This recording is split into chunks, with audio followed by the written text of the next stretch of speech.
Avec le temps, les présidents de la République passent, mais la visite de François Hollande, elle restera dans les mémoires. Samedi, il était l'invité de marque de son ami le maire de Bulgnéville. Et avec quelques 500 convives, ils ont fêté un anniversaire. Le 40e anniversaire de mon arrivée, le 12 mars 1983, à la tête de cette commune. Une fierté? La fierté d'avoir fait plaisir aux Bulgnévillois. Je crois que ce qu'on leur offre aujourd'hui comme écrin, c'est leur satisfaction, puisque depuis 40 ans, ils m'ont accordé une totale confiance. François Hollande a multiplié les selfies. Ce n'est pas tous les jours qu'un ancien président de la République vient déjeuner. Je le trouve humainement bien. Moi je dis que bon, il représente mieux et il est mieux que ce qu'on a actuellement. Quelqu'un qu'on voit faire des discours à la télé, qu'on voit bouger dans des pays étrangers, là le voir en vrai. Voir le président de la République, l'ancien président de la République, c'est toujours un plaisir.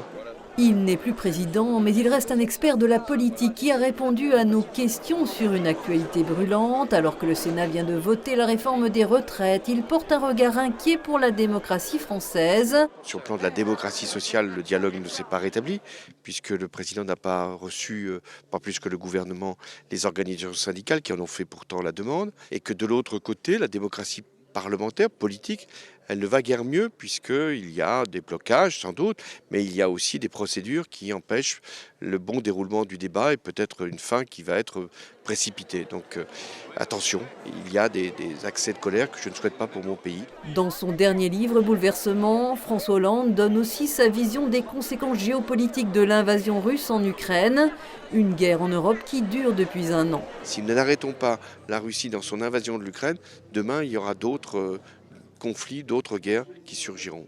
Une troisième guerre mondiale? Non, je ne crois pas, mais on voit bien qu'il y a une tentation pour les régimes autoritaires, on parlait de la Russie, de la Chine, de l'Iran, d'utiliser la force. Moins horrible bien sûr, mais fratricide, c'est la guerre des roses qui se joue au PS.